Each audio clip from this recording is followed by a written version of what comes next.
Hi, Greg. And Andrew. Hey guys, we made it. You make it wonderful. Hello and welcome. This is the Pride Global Forum Finance section, our Western Hemisphere panel.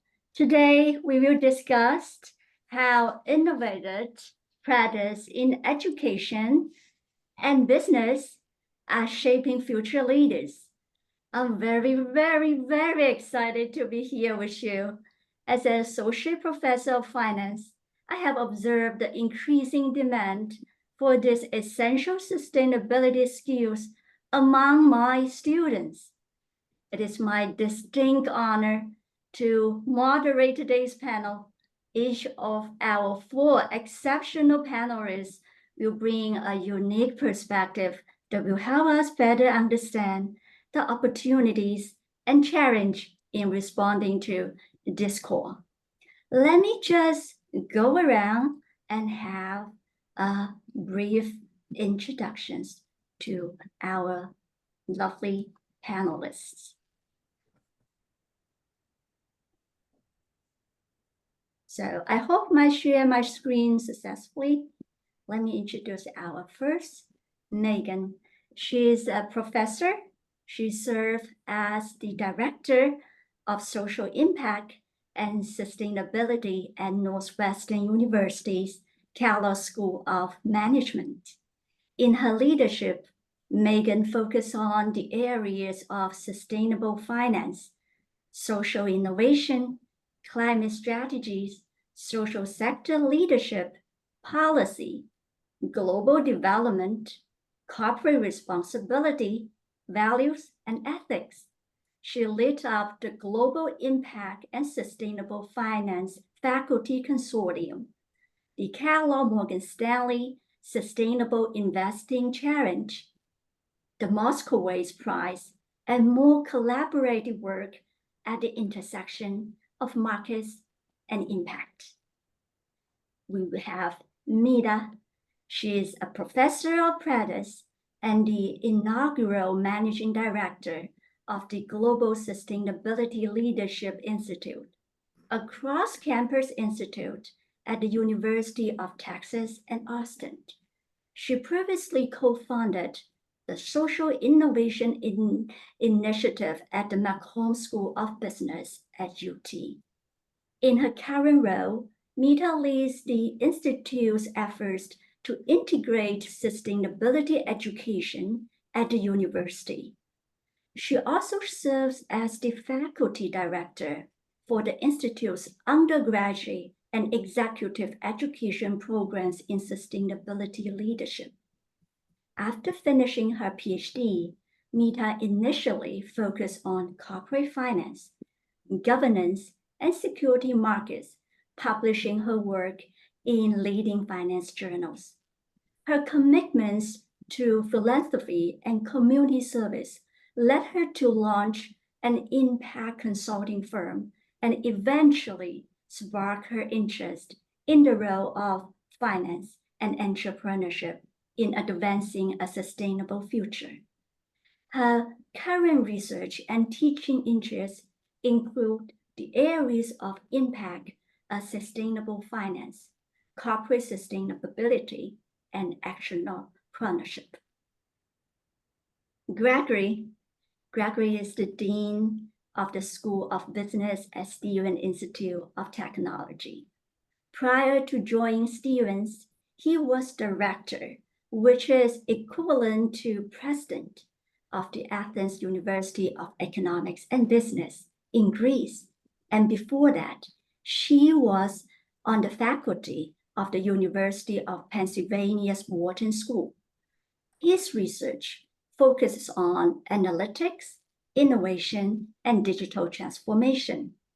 While he was rector at AUEB from 2007 to 2011, he introduced the university's inaugural strategy for environment and climate change and implemented a number of initiatives to reduce the university's carbon footprint. Gregory leads Makota, a global research initiative involving more than 100 business schools to revise the management curriculum for the digital era. He also co-chairs AACSB's Digital Transformation Affinity Group. He has previously served as a senior partner and chairman of the Deloitte Management Consulting Practice in Greece and co-chairman of the Business Confucius Institute of Athens, a joint initiative between Greece and China. He is currently leading in behalf of Stevens the effort to establish NJ Fast, the New Jersey FinTech Accelerator at Stevens.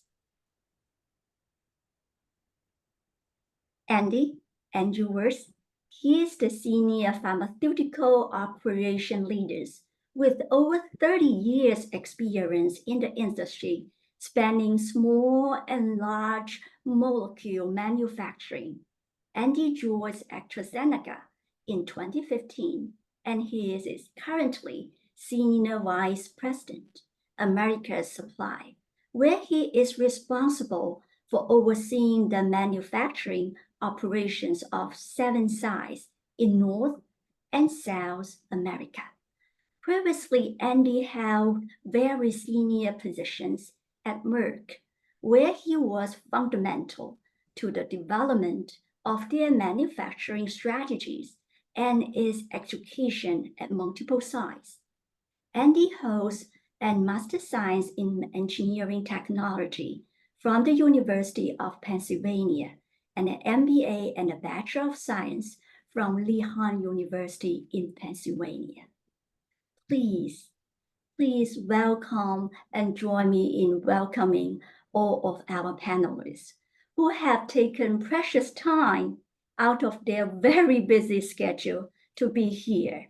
Some have even rescheduled flights to join us. Thank you all for being here with us. We are here to exchange ideas. What we would like to do is to invite speakers to share their perspective and wealth of experience, including the initiative, strategy, and project they have been implementing to advance their organization's goal in sustainability. Before I invite speakers to share, I would like to extend a warm welcome again to our new audience member, also again to our existing audience. If you would like to know more about our speakers, you can always click on the resource tab at the bottom of the Zoom panel. There you can find more information about our speakers and access any documents they wish to share with you. Our panelists will lead the discussions, but our audience will shape its theme. We would love to hear from you. Please feel free to share your comments and questions in the chat box and at the Q&A box. We are interested to know who you are, what your organizations are doing, and your thoughts, initiative, or project to advance sustainability. If your question is direct to a specific panelist, please include their names. May I welcome Megan? Would you please to take the lead on our first part of the general discussions? I am happy to. Thank you so much Thank to our you. friends at UN Prime and Ying for pulling together this panel. I am going to share some slides.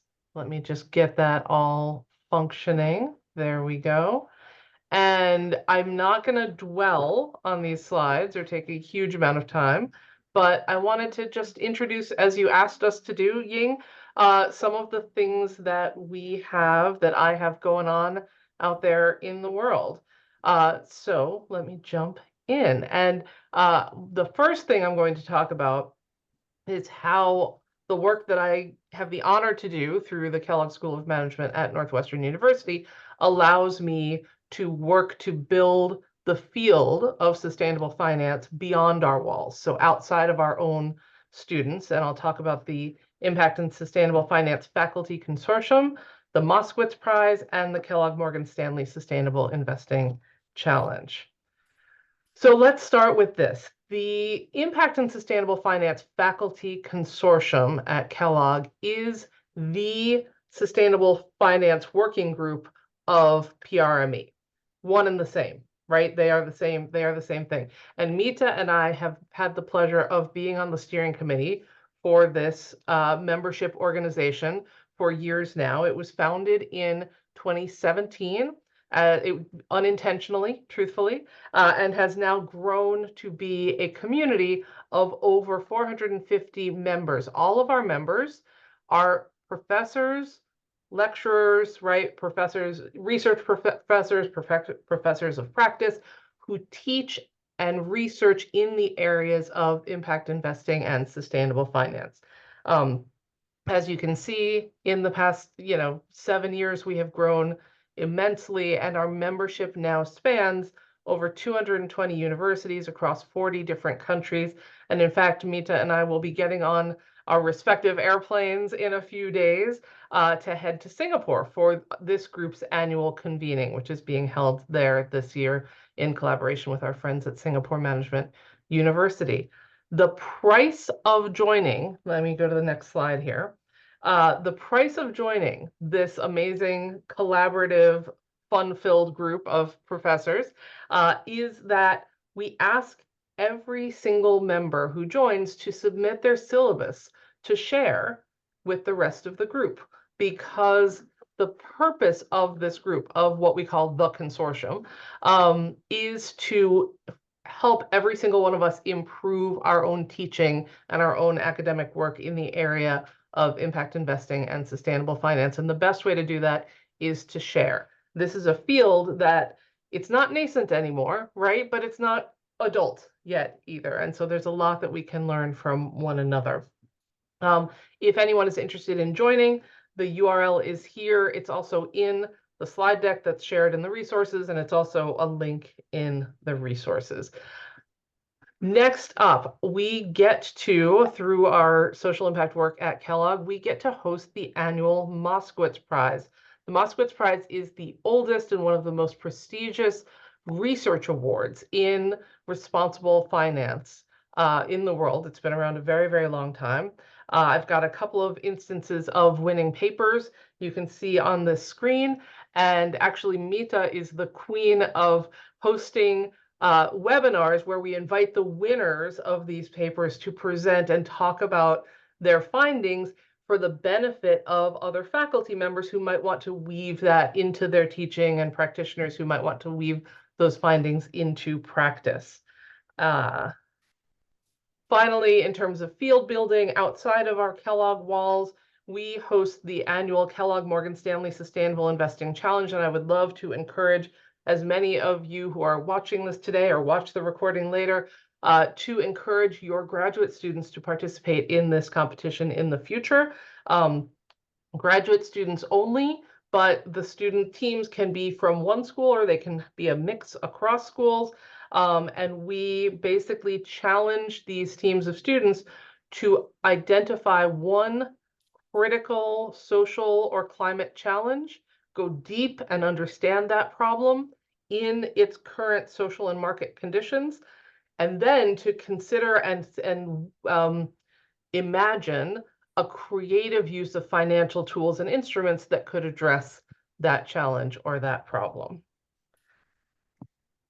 Okay, so that was all the cool stuff that I get to do that's outside of our walls. Now I'm going to step it up because you're not going to be quite as interested in this, but I thought I would share a little bit of what we do at Kellogg with our MBA students. And I should be clear that I only work with, I only teach, I only have to worry about our MBA students. I don't touch the undergrad realm at all.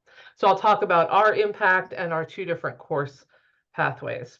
So we consider the challenge today to be the fact that all leaders and all organizations need to navigate the risks and the opportunities that are arising from the increasingly complex challenges of our world, right? These are human and environmental, climate challenges, supply chain challenges, which I think we'll hear more about supply chains in a little while. And so we think it's our mission, we know it's our mission to equip our future leaders with the tools to not just to work in this complex environment, but to actually face and address these challenges and to collaborate across sectors to do that. We're very fortunate at Kellogg. Over 85% of our students are involved extracurricularly in impact and sustainability. Over 80% of our students take at least one elective. Actually, over 20% of our students take 4 or more of these electives, which is basically you're almost getting into a major at this point. We have 2 different course pathways. Think of these as like an a la carte menu that our MBA students, once they finish their core courses, can start to pick and choose from. So what you see here is 30-something, 37, 38 different classes in the realm of social impact and responsible leadership across different sectors and across different functional areas. And then a second course pathway, again, another sort of a la carte menu, focused on the climate, environment, and energy side. And here we look at different sectors and different business functions as well. So that was as fast as I know how to do it, a little bit about the cool work that I get to do every day. Thanks so much. Thank you so much, Megan. You know, I have been applying to get into our finance faculty consortium. That is my first task tomorrow. Thank you, Megan. And Nita, would you like to comment?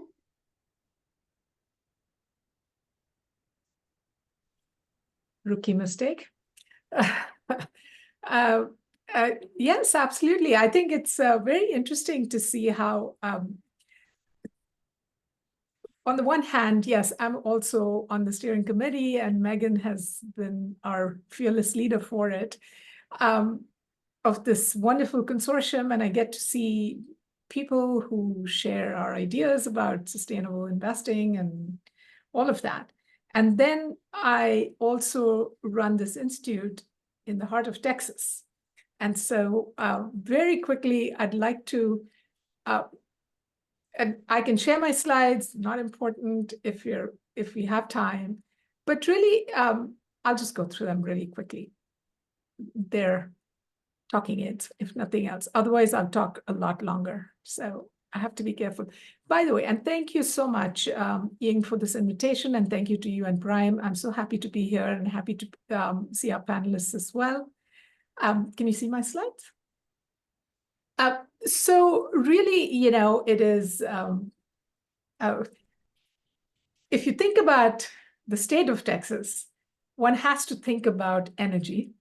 It is the largest producer of fossil fuel products in the US. It is also the largest producer of wind energy and the largest producer of utility scale solar, although California has the largest solar capacity overall. So when you think about energy and energy jobs and energy careers, the University of Texas has been a very large player in that. We have had a pipeline of this, pun unintended, of the students and programs over the years. And we are now also very much a part of the transition. And you know, as many jobs as are growing in Texas, many of them are in renewable energy. And of course, you know, when you think about Austin, it's a very different city. It's progressive, it's innovative, it's home to a vibrant startup system, a vibrant venture capital system. We have the headquarters of Tesla and Whole Foods, you know, companies that represent that kind of transition to a different kind of economy. Our residents tend to be very environmentally and socially focused. It's a fast-growing city where there's a lot going on. And the University of Texas is the flagship university. So really what we produce has a vast impact on, and what we don't produce has a vast impact on the state of Texas. 80% of our students are from Texas, and we count 51,000 of them as our students, which is a lot. And so the Global Sustainability Leadership Institute was born about 7 years. Its roots were laid about 7 years ago, right around the time our sustainable finance group was forming, and I was invited. It was really a highlight, starting a small initiative called the Social Innovation Initiative in a school that wasn't really fully focused on the ideas at the time. And so we really had to work with student demand, and that was incredible even then. And we grew quickly into the Global Sustainability Leadership Institute, which is a cross-campus institute, and it's in partnership with the Moody School, but housed in McCombs. All our programs are available to all students across the university. And I'll leave this mission and all out. We all have the same mission. We're trying to shape leaders for this new economy, and sort of everything that we think we need for a sustainable planet and society. But really, we take a multi-pronged approach to education here. We are heavily, of course, into the curriculum, and are now trying to integrate more of the curriculum into the core of the MBA program.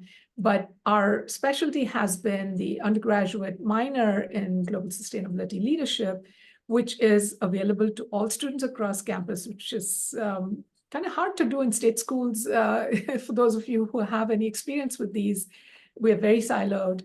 But we're very excited to have the engineers and the environmental scientists and the liberal arts majors and the business majors and communication majors come together in this program, which has business sustainability courses, communication in sustainability courses, and science courses. And for those of you who are around the world, minors are minor degree programs as opposed to the major degree, which you take for as your main degree in a school, and you can add on to it a minor degree, which takes a little less time, but is very specific. And our goal is to shape young leaders, but also the folks who've been out and did not get this education in college. And so we also pay attention to executive education programs. I threw in a few courses here that are in our MBA program as well as in the undergraduate programs. Our experiential learning programs are significant. We have a consulting program where we have students from all over campus form teams, which we help form, and we work on projects for both corporate clients as well as nonprofits.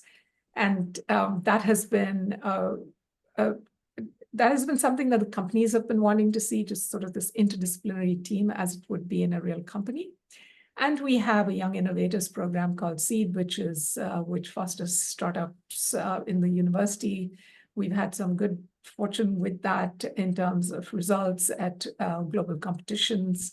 That ties into our whole local ecosystem of entrepreneurship and innovation.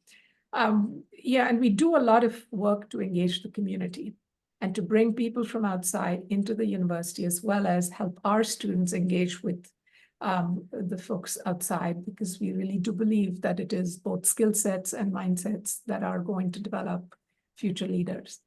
I'll stop there, and we'll have plenty of time for you to ask me questions later. So on to Gregory. Thank you, Mita. Thank you for all those wonderful things, wonderful offering, as well as what Megan have introduced about what Northwestern have been contributing to the community. So Gregory, would you care to share about our School of Business and Stevens? I should stop sharing my screen, yes. Can you see the screen? Yes. Okay. So first of all, Ying, thank you very much for inviting me in this really, really exceptional group of colleagues. I am not a sustainability faculty person, but I have to tell you that I'm very sensitive to the topic. I have 3 daughters and a son, and I want to make sure that the planet they live in is at least as good as the one I lived.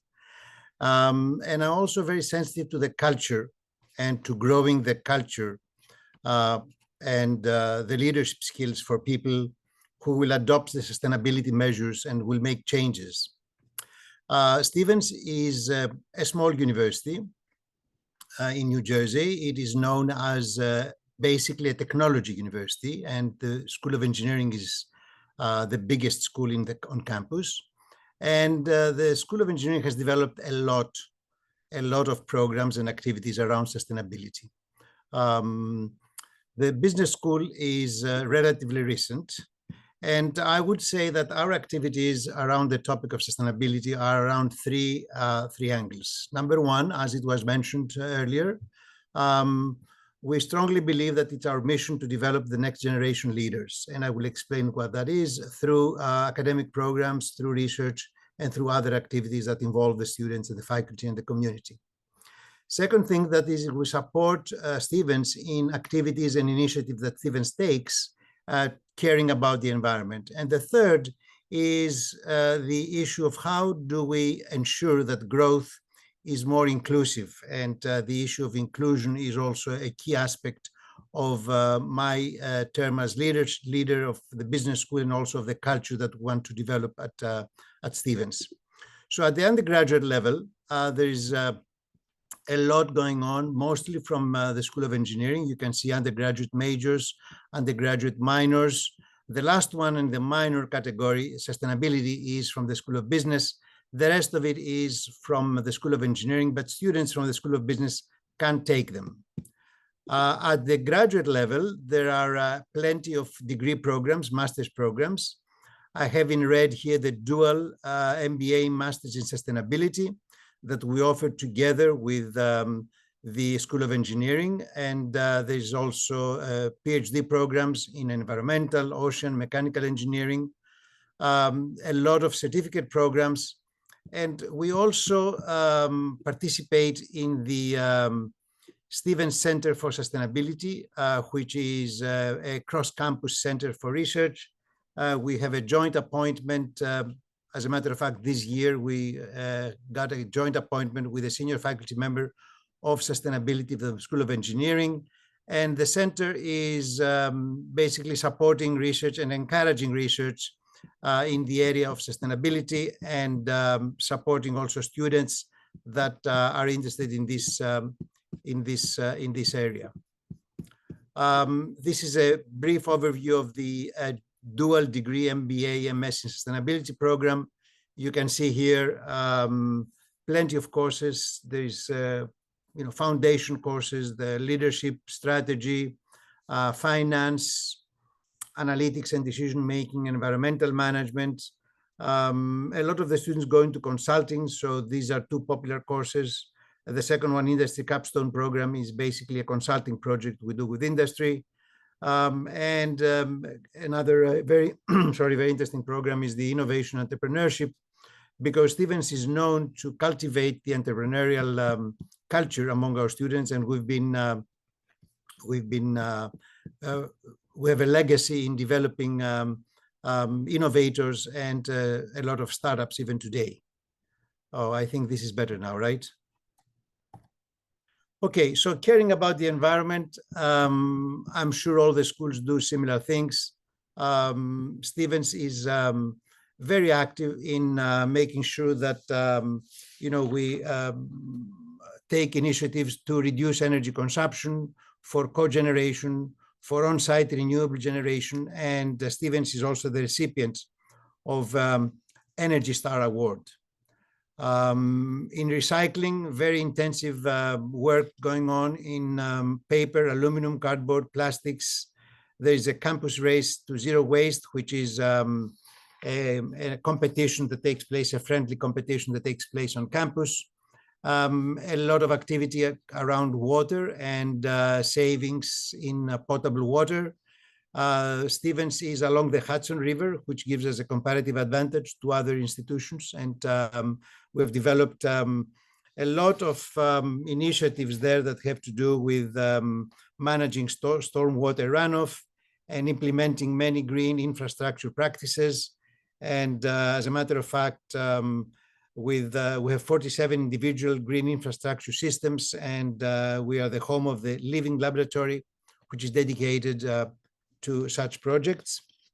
And finally, I would say that we pay attention also to our food to make sure that it's purchased from local grown producers, and also paying attention to the purchasing practices we follow, making sure that we have a preference to purchasing electronics from vendors that are EPAT certified, goods and services from businesses located within 250 miles to reduce the emissions, recycled paper that is Forest Stewardship Council certified over virgin paper, and a lot of other similar activities that Stevens takes.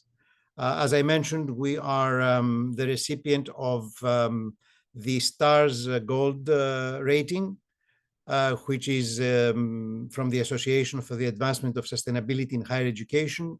And two of the recent buildings, Stevens has been building a lot in the recent years. Things have been going well. And two complexes have received the Leadership in Energy and Environmental Design Gold certification from the Green Building Council. Let's see how we move forward. Okay. And the last thing that I want to mention, I mentioned earlier about ensuring the growth is more inclusive. And we are very proud to have developed some initiatives which are rather unusual. Number one is we have this inclusive leadership program, which is a program that we offer to students. There's a lot of training and initiatives taken by schools, I have noticed, that have to do with practices that universities follow in terms of selecting faculty, selecting students, make sure that these practices are inclusive and there's diversity, equity, and inclusion practiced in that aspect. We have taken, in addition to those, a route of trying to grow leaders that will be inclusive.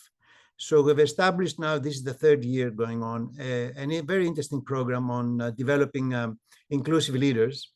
The interesting thing about this program, two interesting things. One is that it is funded by members of the Board of Trustees, so it has the highest level of support. And the second thing is that it includes a lot workshops and invited lectures by practitioners, not by faculty members. Faculty members play a significant role, and HR folks also, but practitioners who are on the field and they believe in inclusive leadership, and they come and they speak about their experience. And we believe this makes it much more convincing to the students than having me go in and talk about it. Even though I strongly believe in it, I don't have the experience of that a practicing manager has. So that is what we do with inclusive leadership with the students. Second thing is that we are very strong in fintech, and fintech is a technology which is considered as an economic equalizer by providing opportunities to underrepresented populations, providing the ability to do financial transactions and loans and payments, etc., even for remote, small, minority, rural communities. And we are very strong in that and developing a lot of research. This center, CRAFT, is funded by the National Science Foundation. As a matter of fact, it is an IUCRC. That stands for Industry University Collaborative Research Center. And it is the only NSF-funded IUCRC in the country. We run this together with RPI, Rensselaer Polytechnic Institute. It is housed at Stevens. And there are 18 organizations that fund it. So it gets funded both from NSF and the private organizations to do research and to develop also outreach activities to the community. And the last thing I mentioned is something which is being launched now on September 1st, which is a fintech accelerator to promote entrepreneurship in the area again of fintech. We do this jointly with the New Jersey Economic Development Authority, the state of New Jersey. Plug and Play is one of the most well-known operators in the country. We did an RFP to select the operator because we don't know how to run an operator, and we were not interested in that. The operator is the company that recruits, that selects and brings in the startups. It's a very lengthy and elaborate process, starting from a funnel of about 250 and ending up to about 15 or 20. And that starts in September. So Stevens will be very active in this accelerator from the point of view that we will have two or three students working with the startups when they join. And that will be, we believe, this is an expectation. We believe it's a win-win both for the startup companies and for the students. The startup companies, usually they come with 2 or 3 individuals. They don't have a lot of money. So giving them 2 or 3 students plus a faculty advisor really doubles their capacity. And the students will give them the opportunity to, to get their hands dirty, as I say, to work with a startup, to see what it means to work in a startup, and possibly to decide whether they are interested in this or not. Again, this is an objective that we want to we pursue innovation. And of course, when you're involved with startups, you hope to create new companies, new jobs, and create an economic benefit for the region and the well-being of the community. Thank you. Thank you so much, Gregory. As an educator, you can tell we do have a passion in sustainability. At the same time, the other equivalent important pillar is about business. So Andy, we would like to hear from you. Okay, thank you, Ying, and thank you everyone for allowing me to participate here. This is really impressive. I did not recognize all the curriculum that was out there. I wish I had some of that when I was in school. I think it's just fantastic the work that you all are doing. But my name's Andy Wirtz, and I work at AstraZeneca. And AstraZeneca is a large pharmaceutical company. We discover new medicines, we develop new medicines, we manufacture those medicines, and we sell and distribute them around the world. We're a top 10 pharmaceutical company, so we have a broad outreach. We not only want to lead in our therapeutic areas, we want to lead in sustainability. And we fundamentally believe that, to build a healthier future is to really have healthy people, society, and a planet. And we see those interlinked. And so as an organization, as one company in this battle for sustainability, we felt we should focus on really 3 core areas. And we think there's a really strong link: healthy people, healthy planet, healthy society. And we focused on 3 areas. And one is around access to healthcare. So that's one pillar. The other is around environmental protection. As a manufacturer, we produce a lot of CO2, we produce a lot of waste, we consume a lot of water, we consume a lot of energy. So what can we do differently? And then the third big pillar is really around ethics and transparency. Are we open? Are we transparent? Do we have a safe work environment? Are we inclusive? Are we diverse? Right? And those are 3 big pillars. So some of the things that we signed up for and that we committed to that really gets a lot of attention from the outside world is really our commitments to the future. And it's about renewable energy 100. We've signed up for that, which is around 100% of all of the energy we use has to be renewable. Environmental EV 100, which is electric vehicle 100. 100% of our fleet needs to be electric, which is coming from renewable sources.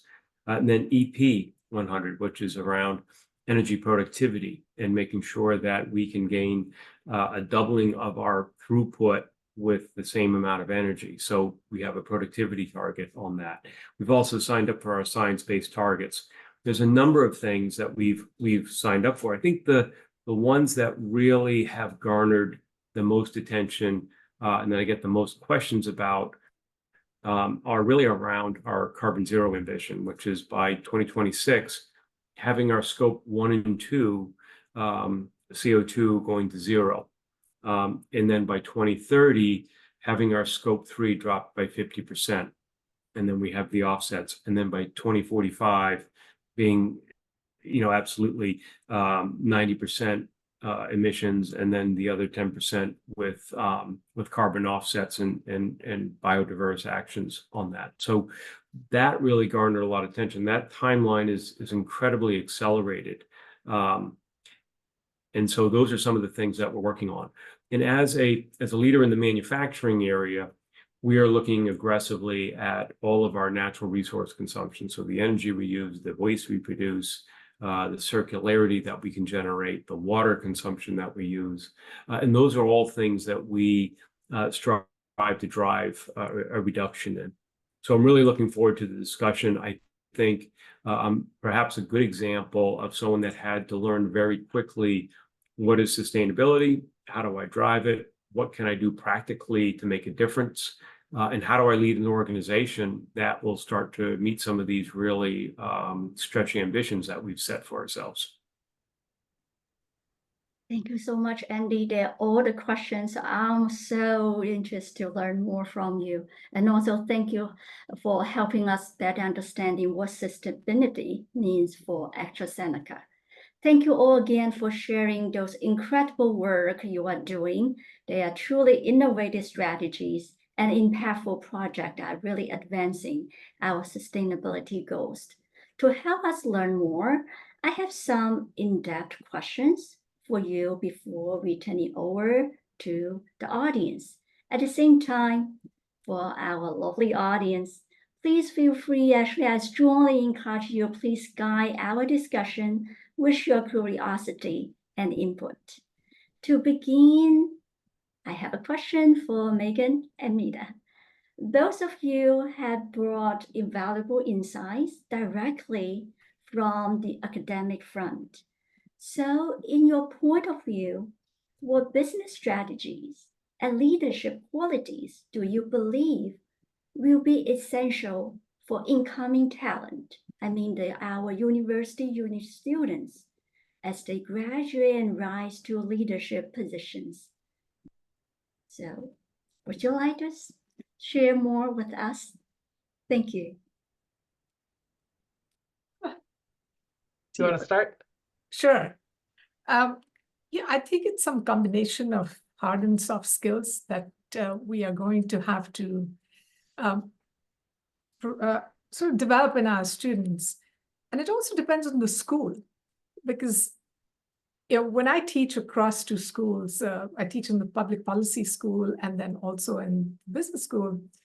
And I always talk about it as a journey from spreadsheets to soul. It's, the LBJ students are full of heart and full of passion for society and the environment and so on. And they need more technical skills because at the beginning levels, even the jobs in the sectors that they would go into are requiring things like, people need to be super users of Excel if you want to do some of this work and so on. So they need more of that. And then on the other side, we still have students who are passionate and so on, but then there are a whole bunch of them who are coming through an MBA program and not getting the skills in sustainability, hard skills even. And that sort of is problematic because now we're going to create leaders who are well behind their times. And this is true to some extent of every MBA program out there. It's just hard to get every student to realize that there are some skills and some learning that you have to have. So that's one part of it. I think, and there are a few other things like systems thinking and so on that I think students really need to start thinking about. We haven't been very good in business schools about teaching that kind of idea. But mostly it's about really, having the courage to do this work, having the persistence to do this work. There's no easy path in this work. And really being able to communicate, to lead people and change, all of those skills are hard to teach, but incredibly necessary. So we try our best through experiential learning to provide those examples, but it's not easy. I'm going to build, Mita, on what you were saying.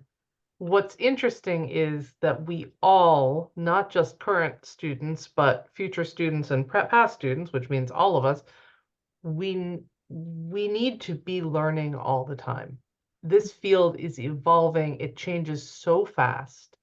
And at the same time, I'm going to sound like I'm contradicting myself.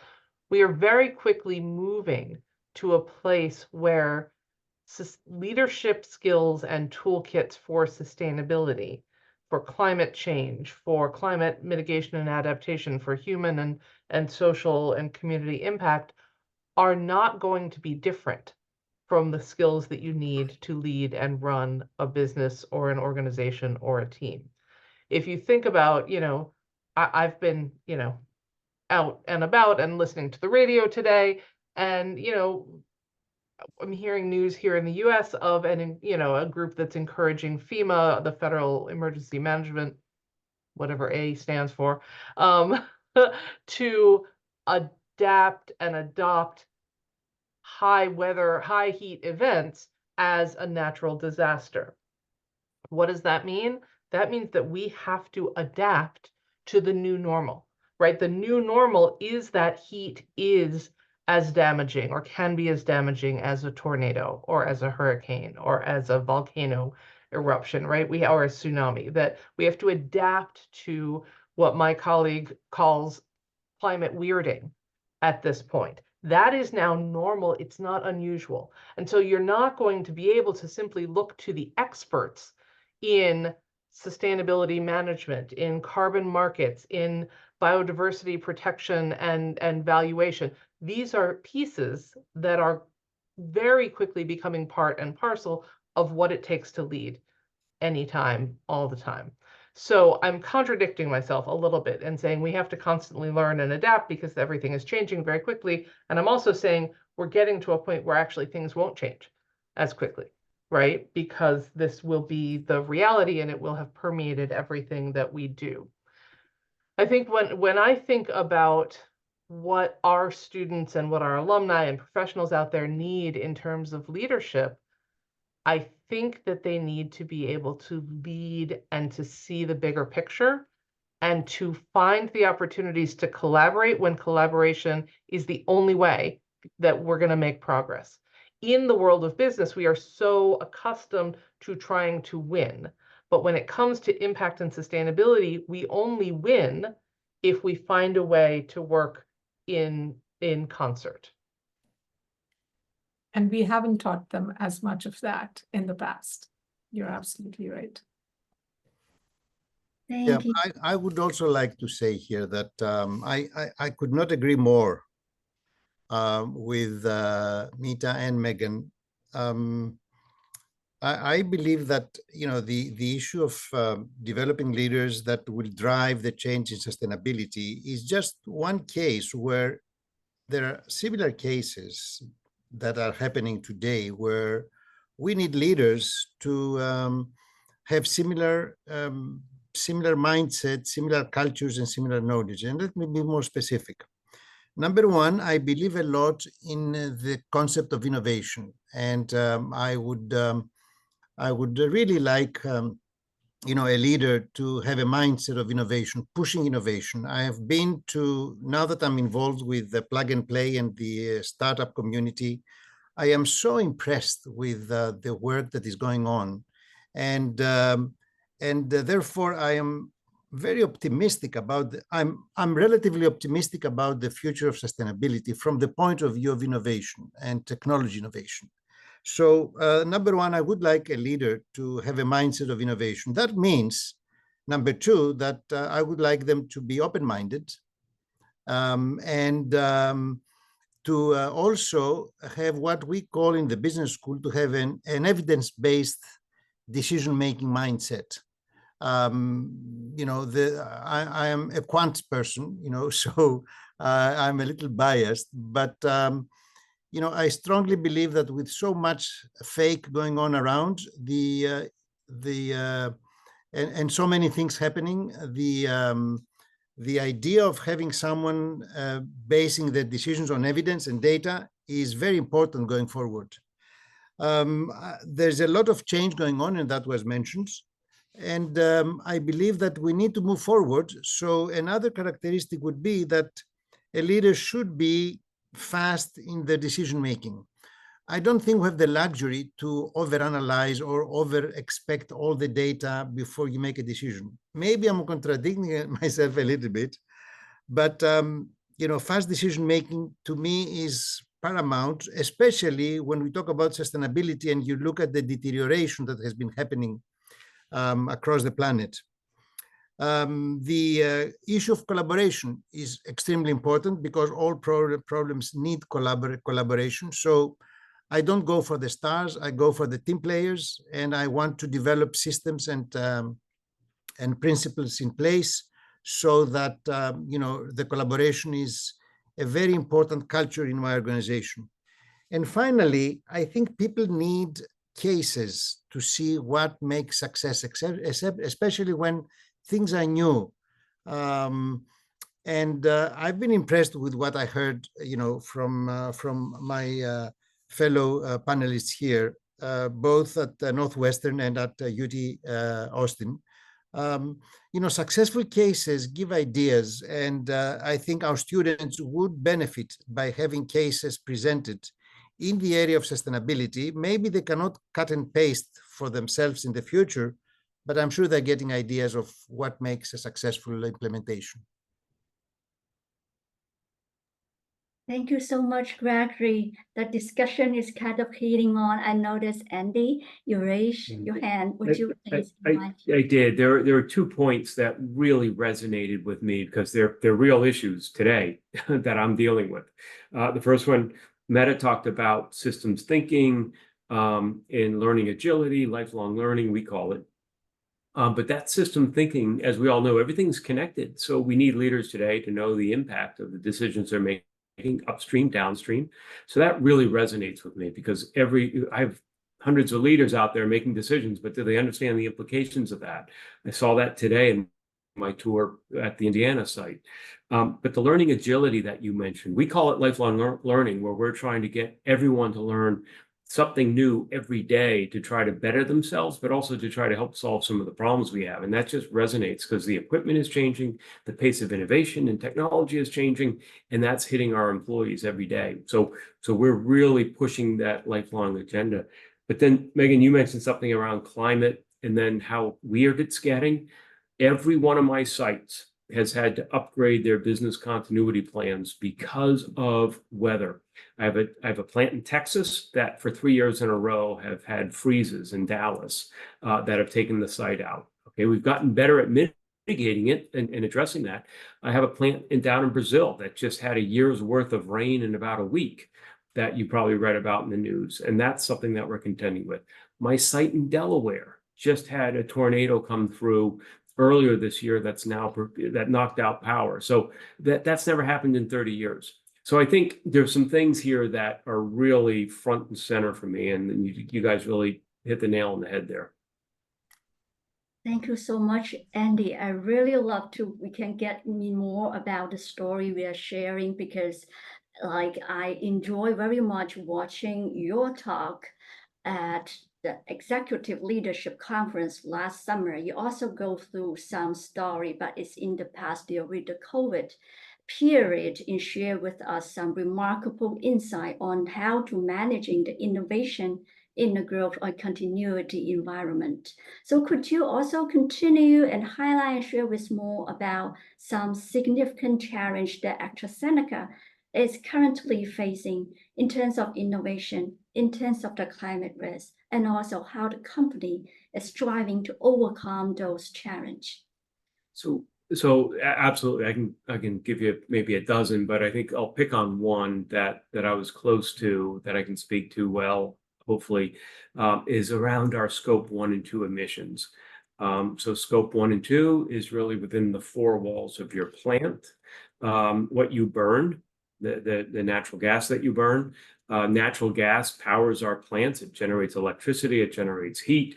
We use that to cool our air, etc. So that's really what powers our business in our research facilities.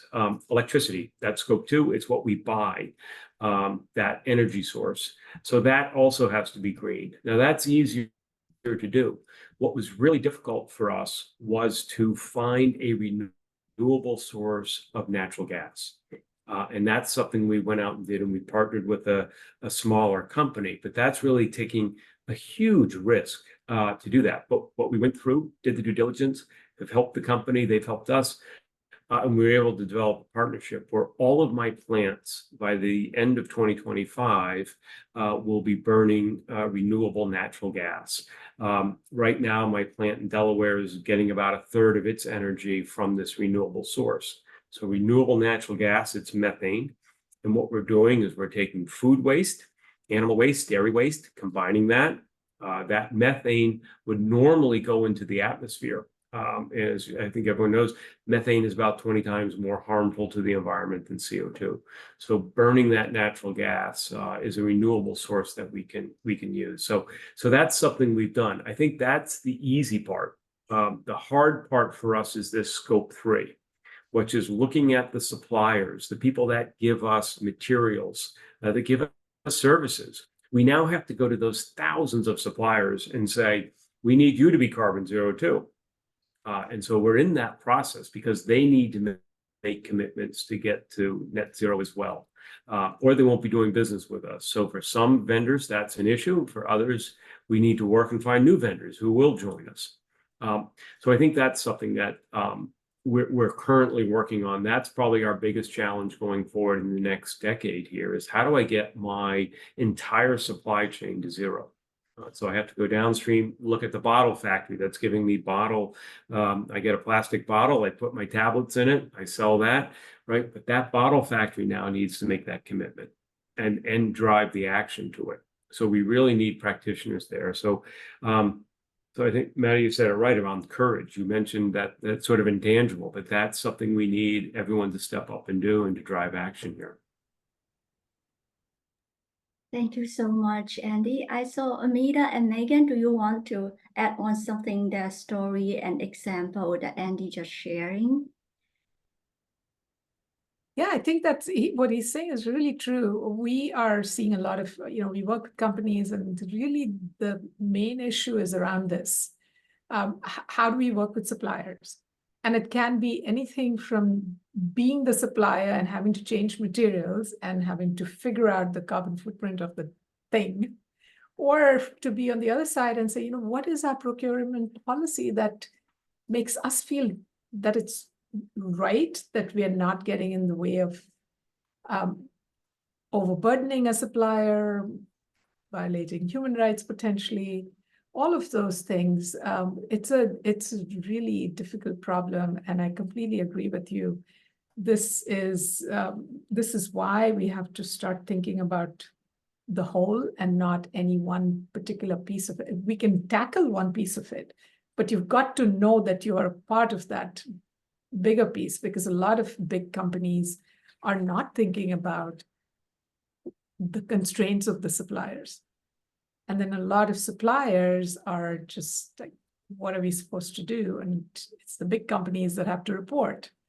So it's getting to be a very hard, it's almost become a class struggle in some ways in the corporate world. What I would add to that is, Mita, you and I both operate with a solid footing in the world of finance. Yes. And it's one thing for the field of finance, for the big investment firms and the universal investors and even individual investors to say to the underlying companies, right, the publicly traded companies and others, we expect you to be handling your supply chain and all of your scope emissions, right? Immediately, you should have been doing it for 5 years, right? Yes. It's very different to do that. Yes. Right? And the work of doing that is incredibly hard, and it doesn't happen overnight. And even when we get there, right? Even when we get to better measurement transparency, getting those value chain emissions and carbon impact wrangled, if you will, the next thing coming down the pike is natural capital. natural capital valuation, natural capital impact. And what we need to be very careful about is that human impact doesn't, as it so often does, get left on the wayside, right? That the impact that our supply chains, our value chains, our customer bases, our work in community, if we are, if we're corporate leaders, that, so for decades and decades, corporate social responsibility has really been not on the business side, it's been on the charitable side, right? But with it, as we move clean energy, carbon, climate, natural capital onto the ledger, right? Into the C-suite and onto the ledger, that human impact needs to follow suit.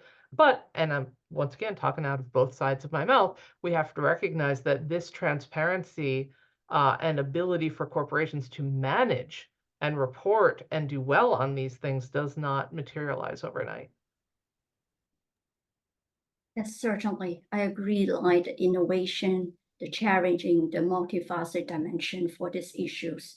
So now I really want to turn to Gregory. Gregory, as the Dean for the School of Business, we really want to know the perspective you have on the education leadership and also the evolving needs on the business school curriculum overall to meet this demand, to overcome those challenges.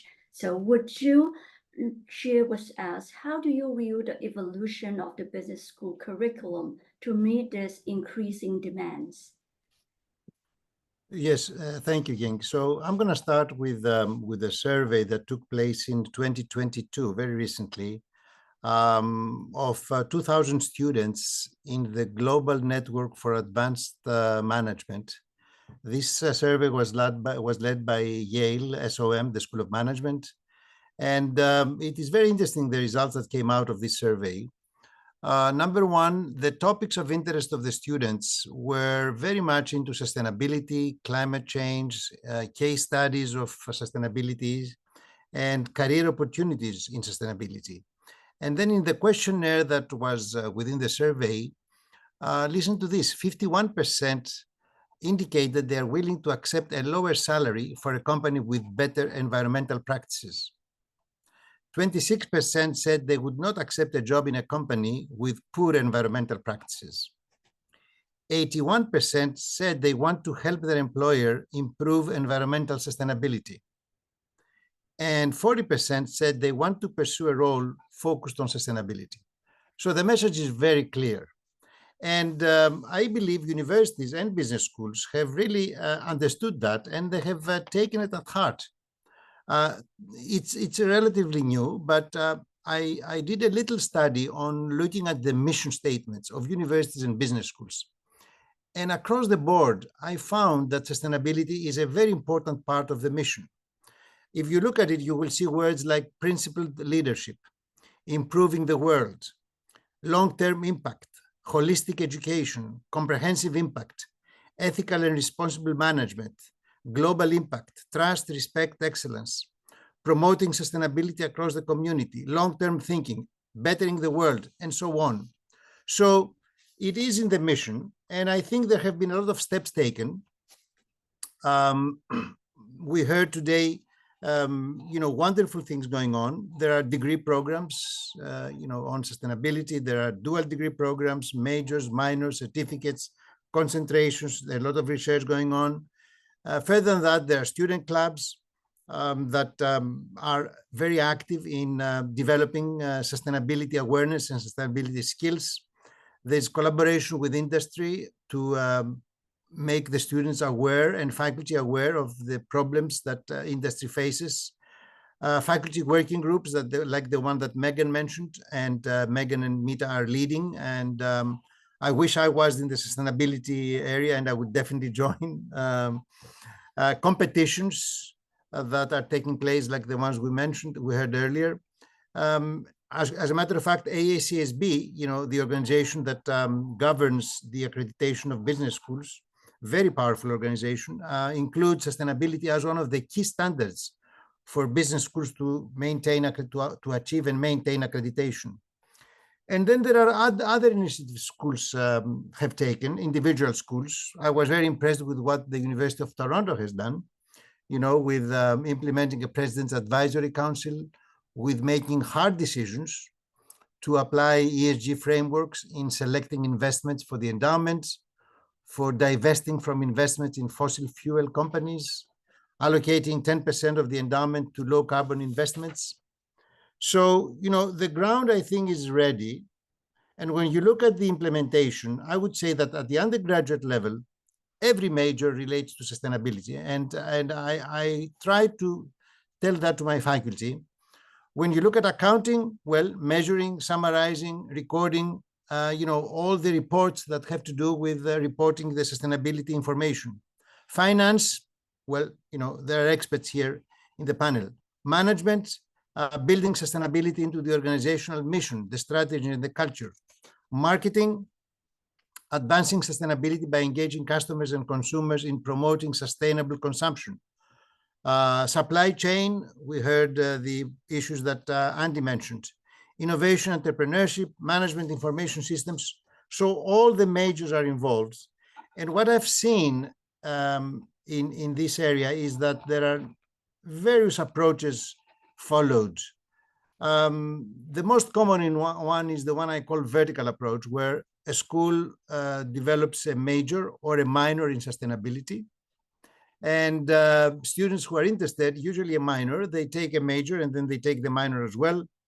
And I have a number of examples like MIT, Notre Dame, Stevens, Michigan, in Europe, the University of Tilburg, Nanyang in Singapore, and many, many others. So that's one approach at the undergraduate. There is an embedded approach. Embedded, I call the approach where, at least in the core courses of the undergraduate program, or in most of the core courses, there's an effort to include sustainability as one of the elements of the course. And there are also supporters of what I've heard being called the T approach, where there's both, vertical, meaning the special minor, but also including sustainability in the courses. At the MBA level, there's plenty of examples where sustainability can be a concentration. I'm very impressed with what Northwestern is doing. As a matter of fact, I knew about it. It's a very impressive example of an MBA with concentrations. And many others, MIT Sloan, Cornell Johnson, Michigan Ross. Our MBA also has a concentration in sustainability, Warwick, Erasmus, and many more, or the dual degrees, like the one I mentioned earlier about us. So that is the way that I see the curriculum moving. But I consider it's equally important to develop programs and activities around the topic of leadership, and the developing leaders with a culture to not only knowing the technical aspects, but having the culture of being innovative and inclusive and responsible leaders looking in the future.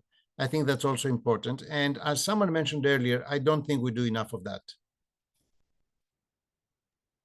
Thank you so much, Gregory, just giving us a higher level overview about what the concrete action we need to take on the business school curriculum. And now I would really want to bring us to a next stage in which we can open up some broad questions that invite all of us. Literally, we already engage in these group questions, but just let's have more brainstorming. Of course, I will also paste the question in the chat box.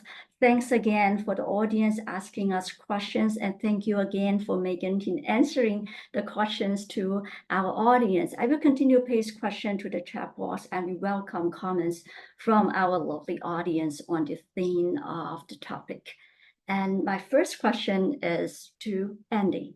As you hear as the educator, trying to make innovative actions to revise the curriculum, we try to equip our university students with those sustainable skills. And then how can we do to ensure that the students are truly, literally, physically, emotionally equipped to lead to today's real market conditions and meet the current sustainable imperatives. So from the practitioner side, do you have any expectation or some of the checkbox that we can keep in mind and implementing in our curriculum? I think that maybe the one piece to reflect on, I think Gregory came up with some really good statistics there in a survey, and we're seeing that. We're seeing our employees are far more engaged around sustainability than almost any other topic, quite honestly. This is, I think, galvanized our workforce in a way. And as a leader, I want to make sure I can tell the stories and be inspiring and motivate people. So I think there's a bit there from a leadership standpoint of how do you inspire. So some of the soft skills that Meta had talked about, you know, how do we inspire people and force multiply this? I think we're seeing prospective employees ask more questions when they come into interview. We just had a job fair out of the Delaware site, and most of the questions were around sustainability, which I thought was really just a shift from what we had seen 5 years ago, right? So I think that's something as an employer, we get a benefit from this, by the way. We're not doing this for the good. We get something out of this. And I think that's something I want to make sure all employers kind of are going to think about, like, is there something for me? And I think as the society shifts towards some of the problems we have, you're going to see more of that people are going to start pulling that in and start using that as a lever. So I think there's a piece there that we need to recognize. I also think some of the harder technical skills are absolutely paramount. Some of just the basics of physics, systems thinking that was mentioned earlier. Some of those sort of basics that I consider foundational when I had my traditional engineering upbringing, those have served me incredibly well to say, how do I reduce water? How do I reduce energy consumption? How do I flip the platform from a fossil-based energy source to a renewable-based energy source? So I think that to me is probably something that stays consistent. And I hope we don't lose, because I do think there are some foundational pieces there. And so hopefully that helps a little bit in terms of what some of the skills would be going forward. I don't know if I can answer all those questions you asked, Ying, but I that's at least a start. I think that the academia side has done a brilliant job in terms of some of the offerings that they have there. I think bringing it to the forefront, that everyone's thinking about it, I think that's going to help everyone going forward. Certainly. Thank you so much, Andy. And I think Gregory also wants to share with us. I saw he unmute himself. Sorry, what's the question, Ying? The question is in terms of from the real market condition, how we can do to ensure the students are really equipped to lead in today's real market condition and also meet this current demands on the sustainability. We provide this curriculum and the students coming in and based on what Andy is telling us, you still need in terms of the interdisciplinary background and knowledge base. Yeah. I think you need both the technical skills and the leadership skills. And the technical skills you can obtain through courses. And I believe that the role of the School of Engineering is very important in this.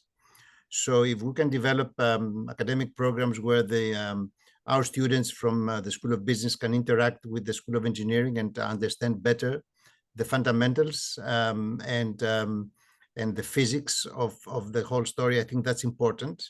Understanding, the aspect of assessment of what various scenario will bring.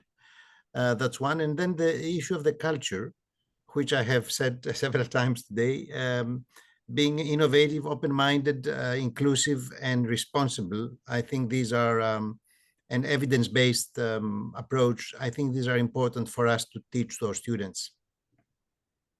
Thank you so much, Gregory. I was, and I think there's a little distinction between the undergraduate students and the graduate students. I think when you see the undergraduate students from freshman year, they're writing to me actually from high school saying, are you teaching this, this, this? And I'm going, you come and teach it here. I don't have a course in that. So I think that age difference, even between the MBAs and the undergrads, it's very telling how much more we don't have to worry about convincing undergraduate students that they need to have all of these. Well, you still have to guide them, which is why we've kept our program interdisciplinary. And science part of it, I wish I knew more about it and had to learn on the side. Like you said, how do you switch? How do you flip the switch? I was at a solar farm recently, learning all these little tricks, and I took my students and went there. It's the largest one in Texas. It was eye-opening how big it is. But those things, if they don't come easily to you, I mean, these are things that everybody should learn, just basics of. But I think the other side of the problem is, with all their knowledge of it, they have so much anxiety about it. And so there is that paralyzing fear that the world is going to end. And we need to channel them towards their optimism and work on them to now, because I think I see a lot of it in our undergraduates.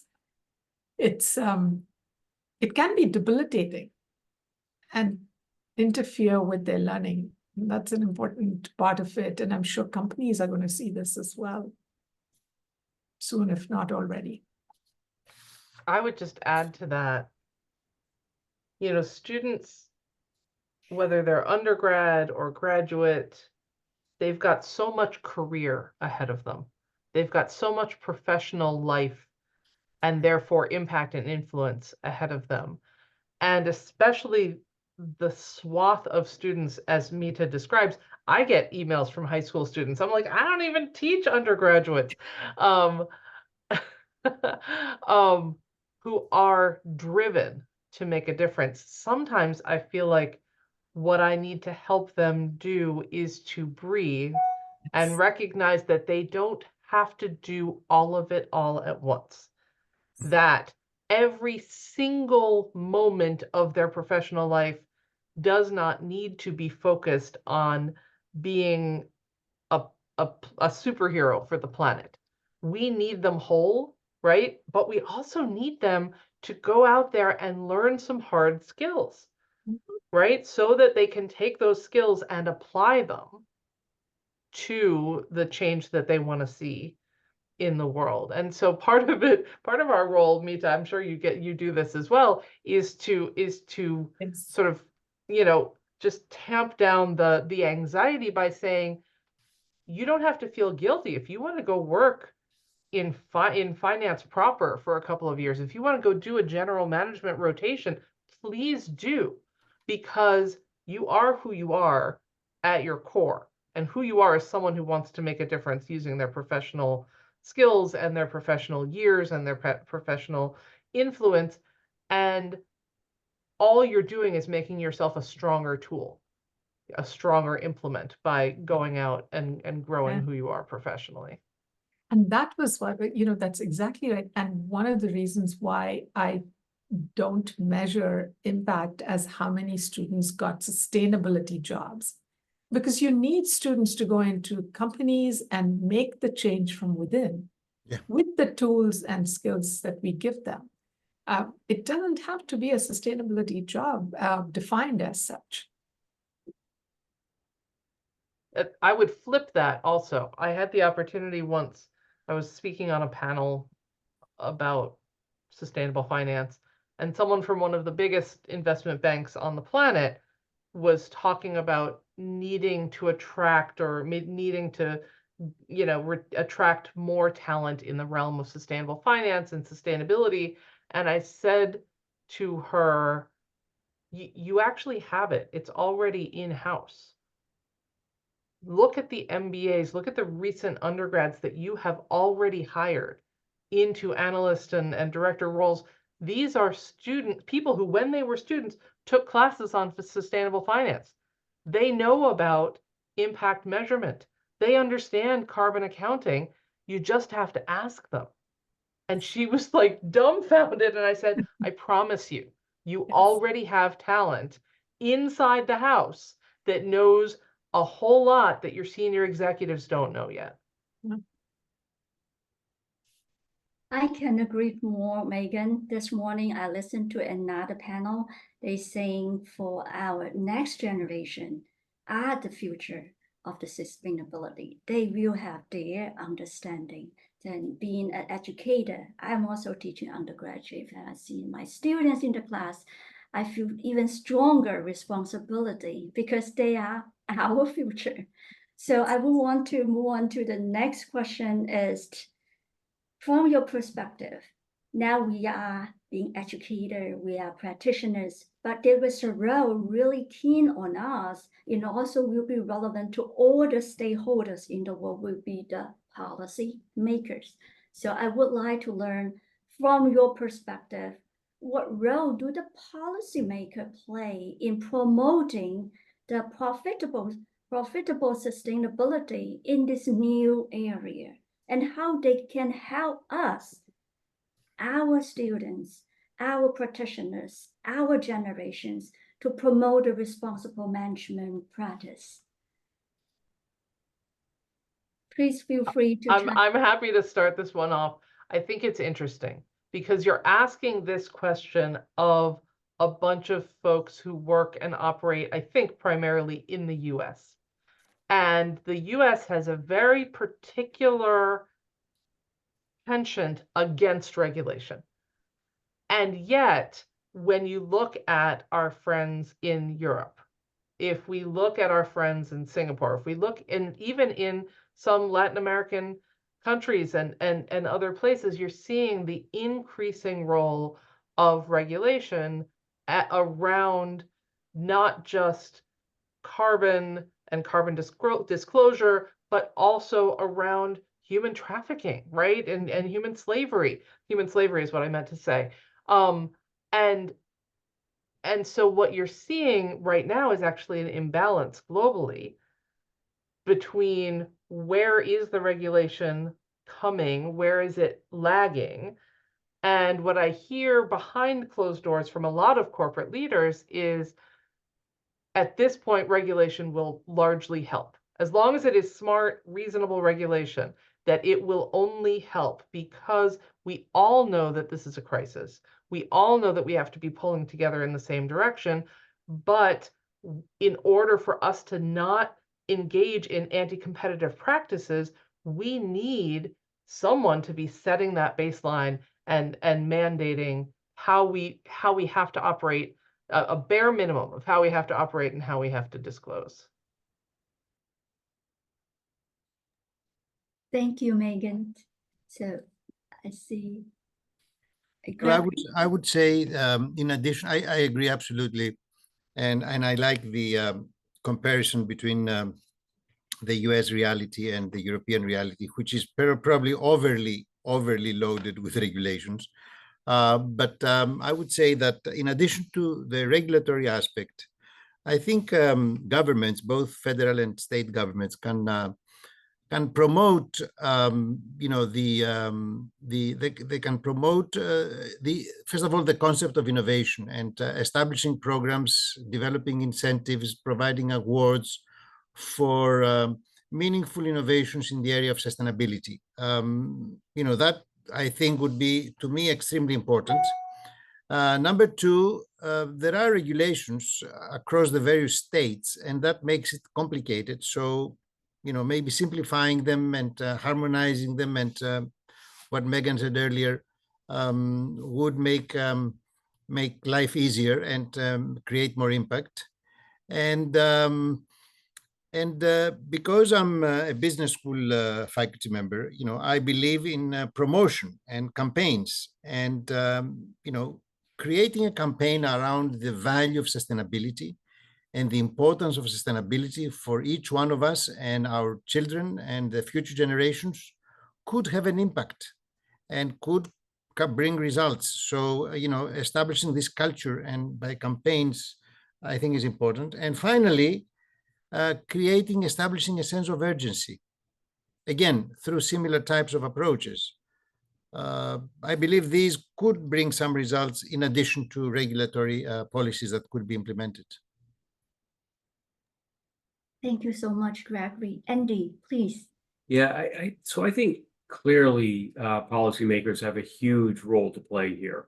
I just look at the Build Back Better bill that was passed, and that gave incentives for renewable energy providers to actually build and develop to start the ball rolling, if you will, what is needed to gain the critical mass here. Now, AstraZeneca didn't see a penny of that. We're consumers of it.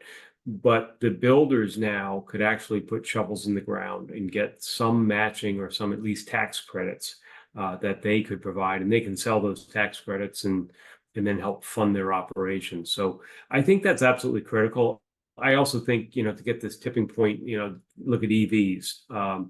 Some parts of the country, it's perfectly fine. You have an EV, you don't have an issue. Other parts of the country, you don't. So is there any incentive in the short term we need to just to create that infrastructure? So I think they have a huge role, but also just, again, you built on a point that, at least in our country, in the US, you have two different sides. I've worked with both political parties, and on one hand, when I shared what I was doing, I got a round of applause. On the other hand, I got, why are you doing this? Right? So even as a country, we're not quite united on where we need to go. I had sites in Europe, and it was amazing some of the regulatory requirements we had. You have X amount of water coming into your plant because you have to meter it. You have Y amount coming out. What happened to the delta, right? So just some basic things like that made us better. So I think, the regulatory bodies, they really have a role to play here. And I think they're going to incentivize us. And I think they can help here. I think governments can help here. The policymakers can certainly help here and accelerate this. Thank you so much, Andy. So we are optimistic here. Thank you. And I can't believe we only have 1 minute left before the section is ended. I wish we have one more day. How about I just give everyone just 30-second question. I hope each of our panelists share with us 5 seconds in terms of your answer. What is the one thing that excites you about the future of sustainability? I would like to invite Gregory to share with us first. Well, you must have understood that what excites me, first of all, is the issue of innovation. And it just very fresh to me, the experience I had from Plug and Play in Sunnyvale. I was very encouraged by the amount of innovations taking place relating to sustainability. Sessions on mobility, hospitality, supply chain, fintech, everything. I remember in mobility, there was a guru who got up and said, 15 years ago, what excited the industry and each one of us was words like the design, the speed, the acceleration. These were the topics that we spoke about around mobility. Now it's about safety, it's about emissions, it's about smart inspections, it's about regulatory requirements, it's about helping the frontline workers. So the image has changed, and that makes me very optimistic. Thank you, Gregory. And Mida. My students, their passion, their knowledge, their ability is inspiring. Thank you, Mida. Megan. I think the increase of global connection and collaboration around issues and topics and opportunities for sustainability and impact. So much changes for the better all the time with our ability to connect and learn from one another. And we've never needed it more. Thank you, Megan. So Ying, I think for me, I'm just very optimistic. The problems we have are solvable. It'll take some different solutioning, it'll take some different technology platforms, but it's absolutely solvable, and I think we can get there. So I'm extremely optimistic. Thank you so much, Andy. Thank you all for sharing your perspective. It has been a truly enlightening discussion. I would like to extend my heartfelt thanks to our distinguished panelists. I would also like to express my gratitude to the Pride Global Forum team. A special thanks go to our secretary, Zing, for your seamless coordination and support behind us. Finally, to our audience, Thank you for your participation and engagement. Let's continue to innovate it and drive positive change in our respective fields. Next year, the Global Forum will be hosted in United States, typically Western Hemisphere horizon. We're looking forward to see each other and you all here again. Before that, I hope you all have a wonderful rest of the summer. Thank you so much. Thank you, Ying. Thank you. Thank you, Ying. Thank you, Ying. Thank you.